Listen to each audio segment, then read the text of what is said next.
When Clout Chasing Goes Wrong, starring Eddie Hearn. Dillian White and Francis Ngannou. The virtual press conference is over. What up, Fight World? It's your boy Ego, and I'm back with some more boxing. Make sure you smash the like button. Also subscribe to my channel for the latest and greatest in boxing. If you want to become part of the gang notification gang, please hit the bell icon. Shout out to the super chats, channel donations, the Venmo donations, the Cash App, and the Patreon family. We working. Smash the like button. Head over to Patreon right now so you don't miss anything. I got a lot of stuff that I'm working on in store for you guys. It should be good times. Link in the description. I have an affiliate section. Click that link for the Patreon. You can also become a YouTube channel member. Same perks. Hit the join button next to the subscribe button. Now, it keeps going from sugar to shit. Old media is a dub. It's looking real bad, yo. New media. We control the narrative. So smash the like button. The DAZN curse strikes again. I have never seen the level of L's that I am seeing with old media, you know, as it pertains to boxing. What I mean is just little things that get announced or fight gets canceled and then retracted, or someone fails a drug test. These types of things that constantly happen on the DAZN platform and with old media. So 12 hours ago, right? You have this 12 hours ago. Smash the like button. Eddie Hearn and Matchroom on their verified page, they posted 3 popcorn emojis, like get your popcorn, at Dillian White versus Francis Ngannou press conference with Eddie Hearn. It'll be out Saturday, 7 p.m. BST with the looking eyes. So, you know, this is a solid fight. This graphic is showing Eddie Hearn smiling, the two fighters facing off, and, you know, making it look like they're about to fight. And it says Matchroom rival. Yeah, press conference, right? Clout chasing. This is when clout chasing goes wrong. So, just so you guys know, people are confusing when this came out, and just so we're all in the up and up, Matchroom posted it. Matchroom Boxing and Eddie Hearn, and he put all these eyes. He said drops at 7 p.m. tomorrow. So obviously it looks like it's pre-recorded. You know, they did a Skype or a Zoom, something, you know, and they got some kind of face-off, and they're dropping it. And look at the wording. Like I said, especially on the Matchroom page that I just showed you. Dillian White versus Francis Ngannou, huh? Versus Francis Ngannou. So, and it says episode 5. If you're a fan, this is what I'm talking about with the clout chasing. I've been a stickler for this subject because this is my sport. The sport of boxing, new media. We control the narrative, right? And at the end of the day, I think this is, it's a lot of small print, you know, where it looks good. You see the big headline. This is what some people do. You know, the whole clickbait era and all that. Well, they'll have a bunch of like, get this credit card, no annual fee, and no interest for 18 months, right? And then you look at the terms of the card, the small print that they don't blast out and put all big. And then you find out there's more than meets the eye. Everything that's gold, everything that glitters ain't gold. You get what I'm saying? And you look and you're like, damn, okay, the APR, the interest rate is 35.99%, you know, or something ridiculous. So you're like, okay, so that's the catch. You know how people say, what's the catch? So a lot of people, I don't prefer this Eddie Hearn, DAZN type of marketing in the sport of boxing because it gives people false hopes. And I'm going to talk about that shortly. All right. So people seen this, right? And they're like, oh man, this is about to go down. 2 guys with some knockout power, 2 heavyweights, and this will be a great fight. They're thinking it's a fight. You have a whole flyer. You're in the middle. It looks like a face-off. You know, looks like a regular Matchroom event.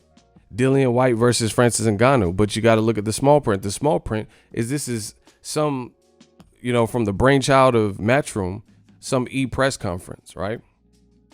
This wasn't like a fight that was done and signed for. This is a way to clout chase and to further interest in a fight that Eddie Hearn has not made.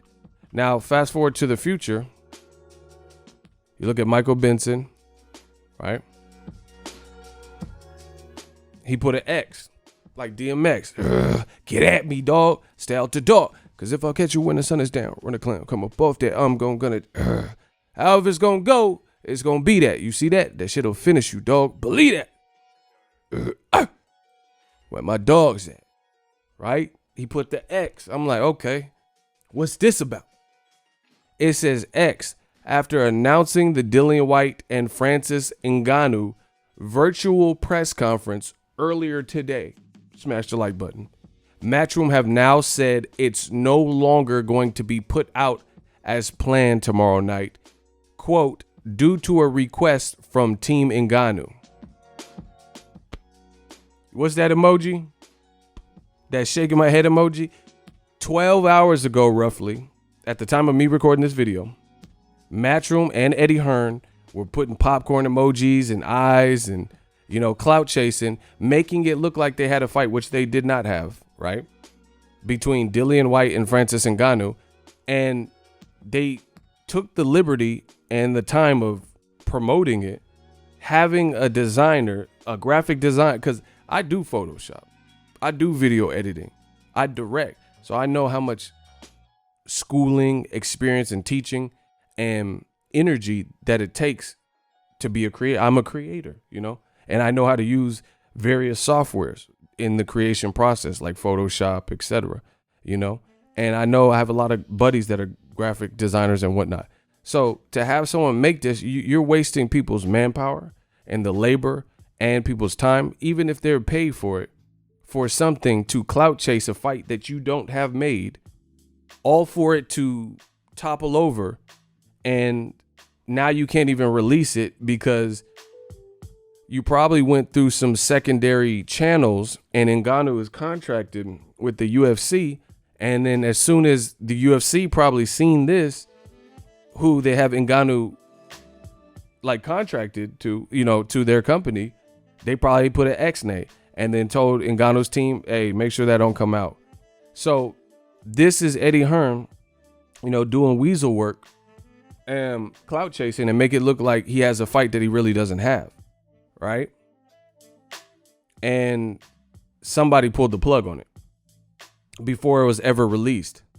Now, this old media keep taking L's. We know that. New media, we control the narrative.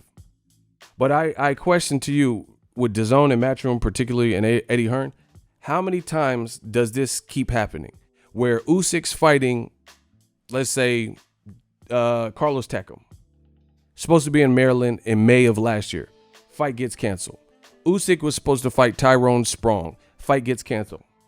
Anthony Joshua was scheduled to fight Gerald Big Baby Miller, and they had this big press conference. Fight gets canceled. They had two press conferences, one in London and then one in the States, New York or something, for Gerald Big Baby Miller and AJ. And like I said, they're pushing each other and talking crap, blah, blah, blah. So you had two press conferences. You made flyers for that. You were promoting it. You had tickets sold. And then Miller failed a drug test, which Eddie Hearn can't directly control a fighter, failing a drug test. But this is still under your watch, right? Amongst the two Usyk fights, amongst Murat Gassiev has been scheduled to move up to heavyweight at least 2-3 times, and he's pulled out. He was supposed to fight Joey DeVecco, and he's pulled out, so his return hasn't come. He was supposed to fight on the Mikey Garcia, Jesse Vargas card in February, pulled out last minute after it was announced. Again, so 2 Joey DeVecco fights, I think, he pulled out with, and then that one. You had Joseph Parker and Derek Chisora, who did a behind a Sky Sports or whatever it is, behind what's it called? The gloves are off. I don't know what this shit's called, where they do the face off. It's like the fake HBO face off. So they did that, right? They did that. And then Joseph Parker gets bit by a spider. So they said, fight's canceled. So they did the gloves are off special. It never aired. They did 2 press conferences for Joshua and Big Baby Miller in different continents, right? UK, USA. Fight gets canceled. And they did a face-off, which Joshua said he was embarrassed because he said Gerald Big Baby Miller ate him up in a rap battle, right? And it gets canceled. So all this labor, you're doing all this labor to promote things, and via failed drug tests, via you don't have the proper clearance, via a fighter gets injured, somehow, some way that DAZN curse keeps striking. And this is just the latest. And this is when clout chasing goes wrong. You have Dillian White, who's signed to you, and you have a UFC fighter who is not signed to you. And for whatever reason, Eddie Hearn has these ingenious plots and plans to keep mentioning other people like Andy Ruiz and linking that to his fighter. Keep mentioning Tyson Fury, who's fighting Wilder and just made the Forbes list. Shout out to him.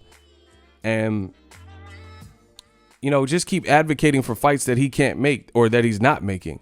It's a bad look, people. This is a bad look. It just keeps happening. How do you, on DAZN, which is a paid subscription, which makes it all the more like worse for them.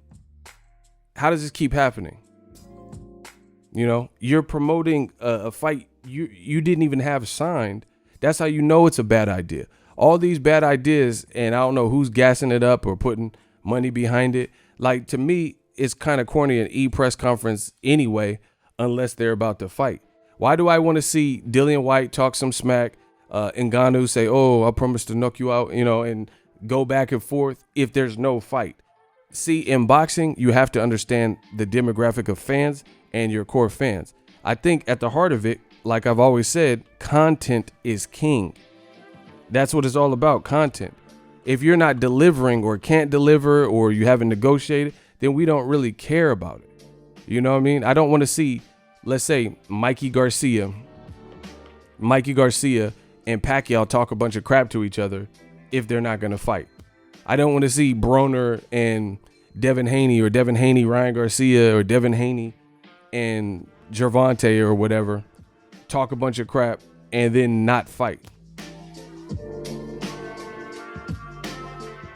And this is them. Matchroom update. Unfortunately, our planned Rivals episode with Dillian White and Francis Ngannou will no longer be released as planned on Saturday due to a request from Team Ngannou. Stay tuned for more info and content. When keeping it real goes wrong. When clout chasing goes wrong. Starring Eddie Hearn.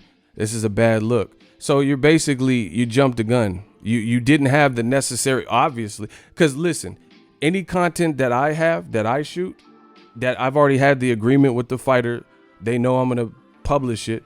You know, I already have all the clearance. I already have everything I need. Everything I need to air the footage. How are you worth $1 billion or $1 million company and you're clearly taking some scenic route to get Francis Ngannou? Because you have to understand, I know fighters personally. A lot of fighters are cool. Ngannou seems like a cool dude. He's a beast and vicious knockout artist. He probably would fight anybody. You see what I'm saying? So if you contact him directly, say, "Oh, I'm Eddie Hearn. I have a Matchroom boxing company in DAZN. We want to interview with you, blah, blah, blah." He might be down to do it. But again, this is what happens when you don't go through the proper channels. You didn't contact UFC. You didn't contact Dana White. And I think that much is obvious based on the fact of why would you be stopped? Why would anyone stop you from airing it if you went through the proper channels to get it? This is exactly what Eddie Hearn has been doing. The man must be sweating bullets because he does the same thing with fighter offers. He's showing emails on video and stuff saying, hey guys, we are trying to make the best fight. I try to make Jermall Charlo versus Demetrius Andrade. Here's my email, guys. Look, you see this Charlo, I got an email, right? And he's saying these things, but Charlo got on the Eddie Hearn's live stream at a point in time recently, and he said, "Man, you know my advisor. Call Al. You want to make a fight? Call Al." And he's said this several times. Don't hit me up. I'm a fighter. I got Lions Only promotion, but you know my team. I have a team in place for a reason. Go through them. Don't be hitting me up, sending me emails. You make the fight. You see what I'm saying? And this is another example of that. There's nothing that I have heard or that I would believe that Eddie Hearn went through the proper channels and then they won't let him release him. That doesn't make sense. That doesn't make sense. So basically, you probably backdoored the UFC and set this up and then started announcing it, thinking everything was Gucci, and UFC didn't. And in fact, I'm almost positive that's what happened based on the fact of this was released from Dana White. He has the Tyron Woodley fight on ESPN. So that's coming up. And he got asked about this Eddie Hearn Ngannou stuff with Dillian White, right? And this is what he says. Eddie Hearn did good things about us. I don't think that's going to happen. See, he said the press conference, they asked him about the press conference. He says, Eddie Hearn's been good to us. He said good things about us. I had nothing bad to say about him, but I don't think that's going to happen tomorrow. So that's basically Dana White, like copping a squat on that whole idea. And he also, if you listen, which I'll play again, if you listen, he's not even on board with the fight. So you clearly try to backdoor the UFC, in which Ngannou is a top 5 guy who's kicking down the door, waving the fofo to get a title shot and should be up for another opportunity at Stipe Miocic again if he beats DC, or DC if he beats Stipe again, right? Ngannou's right there. He just got like a 20-second knockout. You doing all this and then it's getting shut down. Listen to Dana White. I like Eddie Hearn. I've said good things about Eddie Hearn. Eddie Hearn said good things about us. I don't think that's going to happen.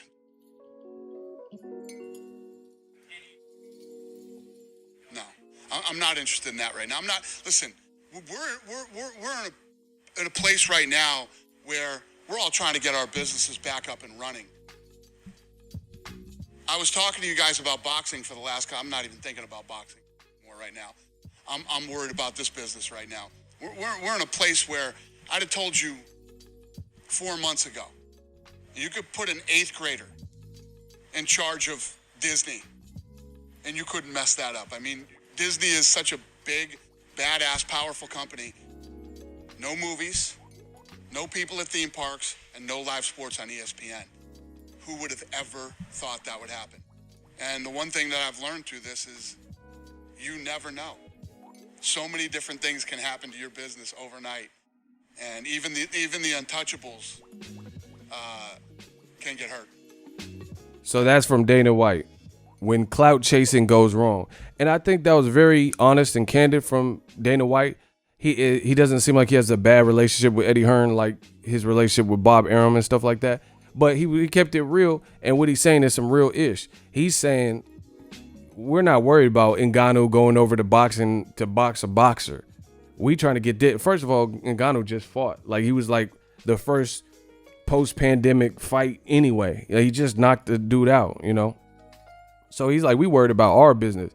I'm not worried about boxing, and I'm definitely not worried about sending my fighter over. So Eddie Hearn basically just did his own thing, and it came crashing down because you have no contract, you have no rights for Ngannou, and you're trying to promote it to hype up your own engine, you know, and rev your own engine. But that don't have nothing to do with the UFC, and that's why they put a shutdown. And Dana White, since he has a cool relationship with Eddie Hearn, he said it the PC way. But I'm telling you what it is. He says, I don't think that's going to happen tomorrow. So he's basically saying it's not going to happen tomorrow. And look, you see Matchroom saying it's not going to happen. So obviously the UFC put their foot down. It's no different than Gervonta Tank Davis and Ryan Garcia. They were talking trash to each other on social media like, whoop, whoop, whoop. All right, meet me in LA and let's spar. I'll be in LA, you live in SoCal, let's spar. And then Golden Boy got a wind of that and they said, no, we're not doing that. And then they pulled it and made sure that that meetup between Gervonta Davis and Ryan Garcia didn't happen. So that's the same thing that happened here. You got the plug pulled on you, right?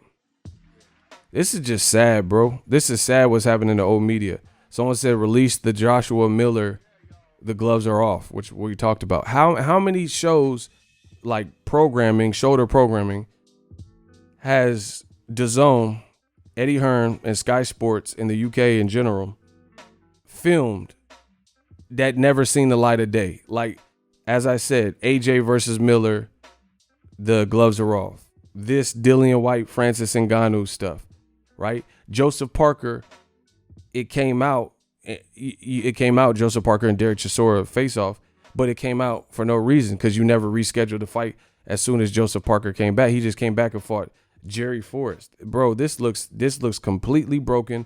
I have no idea what DAZN's going to do because the DAZN curse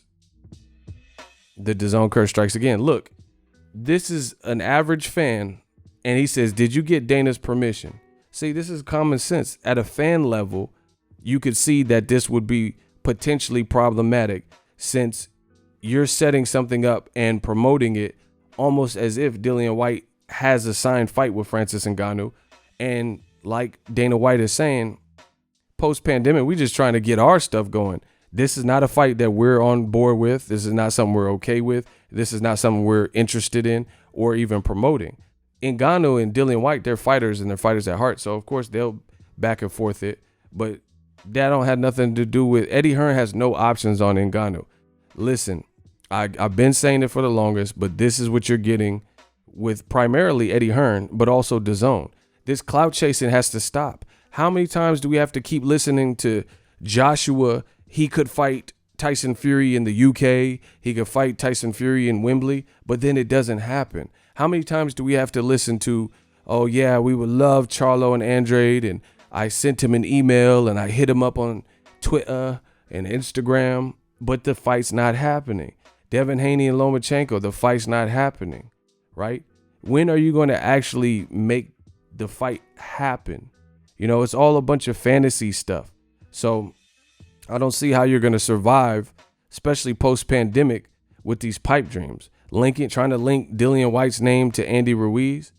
And then Andy Ruiz is like, I got boxing news coming soon. I ain't fighting Dillian White. So you're doing all this, and you're promoting these fights, and then you can't get none of them off the ground. DAZN curse strikes again. Let me know what you guys think. Holla at that ESPN Plus link. It does help the channel when you guys click on that. Let me know how you feel about this. I just feel like the clout chase is bad. Like, whoever came up with these EPRESS conferences, just throw them out the window, because I don't think that's popping. I don't think fans truly care about stuff like that. This is not a video game. This is not WWE. Why do we want to see a bunch of press conferences and get hyped up and hear trash talk, but you can't make the actual fight? You see what I'm saying? Imagine going to a restaurant and the main course is lobster and filet mignon with some loaded mashed potatoes and asparagus, right? That's the meal. That's what you're at that steakhouse for. That's the main part. And all you got was the side salad and some spinach and artichoke dip as a starter, as an appetizer. You wouldn't want to just eat the spinach and artichoke dip and the side salad, and then your main meal, the main course, never comes out. So why would you think boxing fans would want that junk? You know, this would be I guess you could say a prequel, or precursor is a better word, to an actual fight. So what's the point of doing these EPRESS conferences? This whole concept is mind-blowing that they think this would work, because nobody cares about getting hyped up for a fight that we cannot see. You have no rights on a UFC fight. I said we cannot see UFC. You have no rights on Ngannou's career. So if you haven't went through the proper and appropriate channels to make sure that he has the clearance, and you can release the footage and do this press conference, and or more importantly, make this fight, then why do people want to sit back to watch something? I get it. We're in a pandemic, you need content. But to me, that's not really a good idea, because I don't think fans thrive on the fact of just hearing about a fight that never comes into fruition or materializes beyond a press conference. And then on top of that, it's an e-press conference at that. So it's Dillian White in the UK and Francis Ngannou wherever he lives. You see what I'm saying? Via satellite Skype meeting or something. So that makes it even more watered down, because it's not like they face to face in each other's face and, pushing each other like a regular press conference. So I don't know where Eddie Hearn, I understand in a time like this, you have to come out with content and you got to stretch the imagination. But these ideas you can clearly see are problematic, and would fall flat. It's like shooken up soda. You could tell this is flat. How are you gonna? You're wasting labor. You're wasting labor. And he notice he don't have nothing to do with them if they were to fight or their press conference. And he in the back, all in the video. Any of your artists want to remain artists, don't want to have to worry about the executive producer, about rematch room promoter, all in the video, dancing. Come to death row. You know, he laughing and stuff. Like, they making it like this is a real fight. You really had a graphic designer make this and waste everybody's time and announce it, and you can't even get it off the ground, nor make the fight, and Dana White and the UFC shut that down. Horrible look. DAZN curse strikes again. New media. We control the narrative. And I'm out. So if you enjoyed this video and want more content like this on the channel, you can show your appreciation by going to the PayPal donate button or the YouTube support button, and you can donate any amount that you feel is equivalent to the value of this video. Much more to come. Thank you guys for your support. Boxingego, the future of boxing.